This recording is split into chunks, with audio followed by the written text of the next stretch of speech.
Are you giving witness to how to live the faith by your own example? And by that, I don't mean by being showy about it, like, look at all I'm doing. But I mean, are you showing up? You don't have to flaunt what you do. You just have to show up, quietly do the thing, and then quietly leave without fanfare.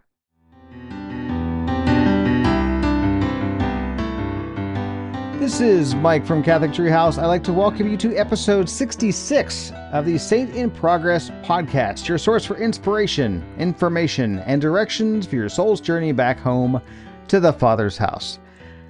Before I get to the topic, I'm just going to say that this is what I'm going to call the Mario Lemieux episode. If you're not a hockey fan, Mario Lemieux is one of the greatest hockey players of all time. He played for the Pittsburgh Penguins, my hometown team, and his jersey number was 66. His nickname came from his last name, which translated from the French Canadian into English means the best, or the great one, or the magnificent one. And you know, it's kind of fitting for this week's episode. You'll see why in a minute. As for me, I'm going to call it another moment where God is giving us a wink. Okay, so a quick recap. Back in episode 64, I talked about how it's springtime in the church. And we have all these great new converts and everything else. It's just a beautiful flourishing of the faith. And then I introduced the concept of hobo evangelism. And I explored and explained how we're all kind of like hobos and that we all have an obligation to look out for each other like the hobos did with their hobo code. And the main point is that we, Saints in Progress, we hobos on the road home to the Father's house, we need to do what we can to welcome these people into the church and make them part of the life of the church. And then last episode, episode 65, I talked about how we need to share the true and how we go about sharing the true. Okay, we went over the importance of Lectio Divina, or holy reading, and also the crucial role that humility plays in not just being able to say, I don't know, let me find out, but also in sharing our mistakes with others to help connect the two of us together. Now, ultimately, the key to sharing the true is about meditation. This week, we're going to talk about sharing the good, and the key for sharing the good is imitation. So to cover imitation, there's 3 questions that I have for you. The first is this, and actually it's more of like a, first question, part A and part B kind of thing. So first question, part A is, who do you know who you can imitate in their life of heroic virtue? Think about your family, your circle of friends, people who are alive, or maybe people who have passed on to their heavenly reward. Who comes to mind when you think of someone worth imitation? That could be more than one person. Matter of fact, I hope several people come to mind for you. Now, if you literally can't think of anyone, if you're like, I'm the only person of faith in my family and no one in my circle of friends goes to church, well, you can't change your family, but maybe you're in the wrong circle of friends.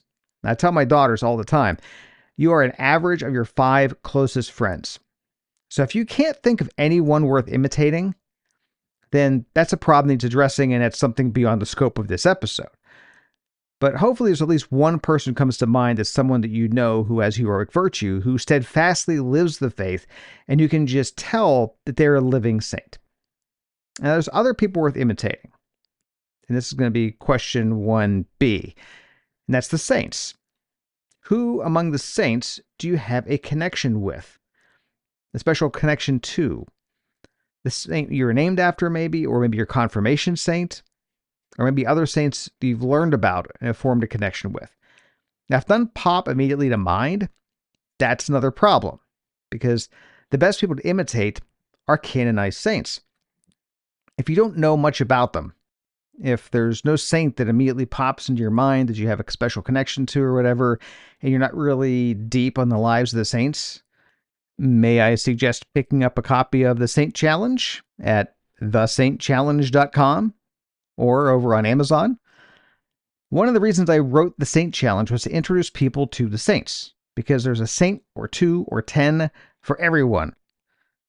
And there's the people who came from wealth, and some who were poor, and some who came from wealth and gave it all away, or some who were wealthy and then lost it all, and then they found their faith. There's the young and the old, people who are saints from birth, and others who broke every commandment before they got on the right road. There's married couples and widows and widowers and orphans. I mean, the point is there's a year's worth of examples of people worth imitating in the Saint Challenge. So it's a good idea to get to know these saints. So think about that first question. Who do you know who has a life of heroic virtue that's worth imitating? And then the second question, who among the saints do you want to imitate? Okay, so that's 1A and 1B. So let's get on to question number 2. The second question I have for you is this. Do you personally live a life worth imitating? Now, this can be a hard question, looking in the mirror and all. This is where, once again, humility is so crucial, because you have to be honest with yourself. Remember, one of the things that is broken in us is that we lie to ourselves about ourselves. That's one of the consequences of original sin. We covered that all the way back in one of the beginning episodes. So if you're not lying to yourself about yourself, and you're seeing the truth about yourself, do you personally live a life worth imitating? When people look at you, do they see a living saint? Do they see a saint in progress? Or do they see someone who talks a good game about being a person of faith, but who primarily lives for the world? Are you giving witness to how to live the faith by your own example? And by that, I don't mean by being showy about it, like, look at all I'm doing. But I mean, are you showing up? You don't have to flaunt what you do. You just have to show up, quietly do the thing, and then quietly leave without fanfare. Do others see someone who is constantly working on themselves, chiseling away at defects, and trying to be holy? Or do they see someone who just does the bare minimum that their faith requires?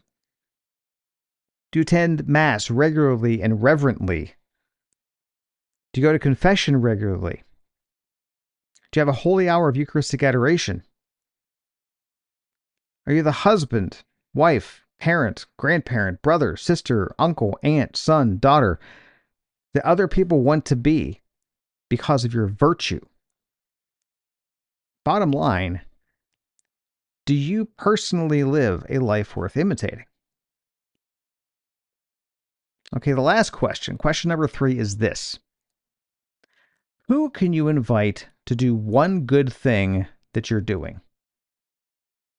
Think about those new converts. Think about people you see around the parish who don't seem plugged in as part of the active life of the church. Pick one person and invite them to do one good thing that you do. Pray about it. Maybe it's the first Friday Masses to the Sacred Heart of Jesus, or the first Saturday Masses to the Immaculate Heart of Mary. Maybe it's a votive Mass that you go to for a particular cause or particular saint. Maybe it's a monthly rosary devotion or a weekly book club. Maybe it's praying in front of an abortion clinic or making sandwiches for the homeless. Pray about who and pray about what, and then be persistent in asking. Who can you invite to do one good thing that you are doing? So to finish this episode, let me tell you a story about the power of imitation by telling you about a man who went to our parish. He was a true great one. His name is Cristino Damo, but everybody just called him Chris. He was quiet, but to those of us who know him, we knew that he was a living saint by how obvious it was that he lived a life of heroic virtue. He seemed to have an inexhaustible supply of time and energy. He somehow managed to work a full-time job, go to daily Mass, go twice on Sundays, because he offered one up for his kids. He volunteered at seemingly everything, everywhere, and yet somehow still had time for dinner with his family every night. And he was an amazing husband and father. On top of all that, he would take empty Eucharistic adoration slots in the middle of the night so that our adoration chapel will be able to stay open perpetually. It has been 11 years since he passed away during a softball game between our Knights of Columbus Council and the seminarians that are right up the street at the seminary. And people still talk about his heroic virtue. They still talk about him as someone worth imitating. Now, I didn't know him as well as I would have liked, but he has left an indelible mark on me in my life. And I know he had a similar effect on a lot of other people. How many? Hard to say. But I will say this. At his funeral, people waited an hour to spend 30 seconds paying their respects to his family. And his funeral mass was standing room only at our parish, which is a pretty big parish. I've heard estimates of around 500 people. But here's the thing. Chris wasn't showy about his faith. He just showed up.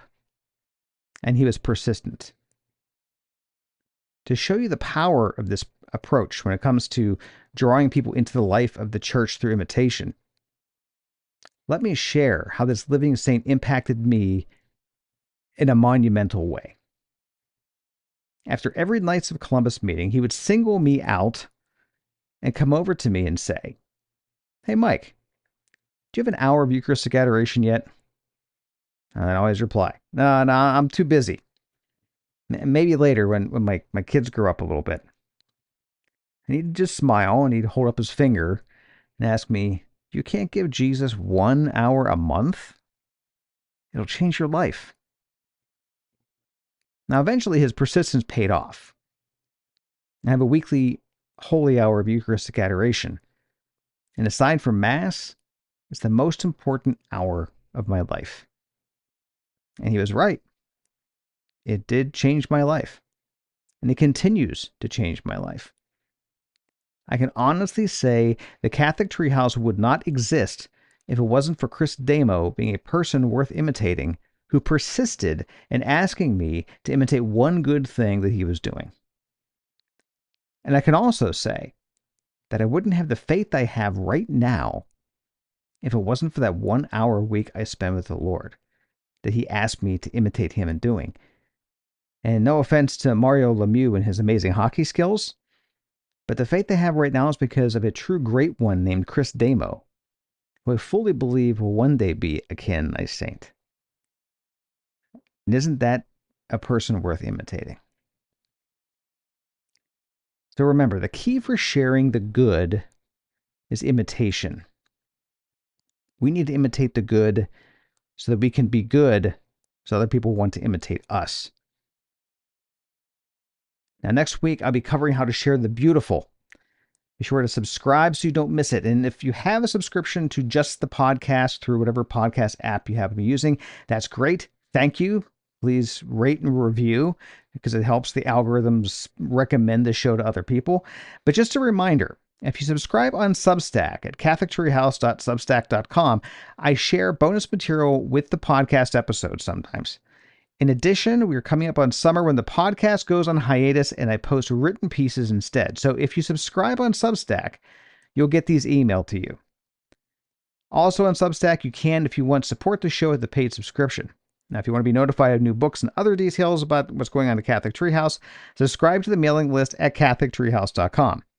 However you subscribe, either Substack or catholictreehouse.com, either way, you'll get a free PDF download of an examination of conscience based on the virtues of faith, hope, charity, prudence, justice, temperance, and fortitude. If you want to be a person worth imitating, it's a fantastic resource that will help calibrate your internal compass and keep you on the right road home to the Father's house. As always, love God and neighbor, get to confession and stay in a state of sanctifying grace, pray your rosary for peace and for the salvation of souls, and most of all, remember, my friends, that you are a saint in progress, so go out there and be a great one. Go out there and be a saint.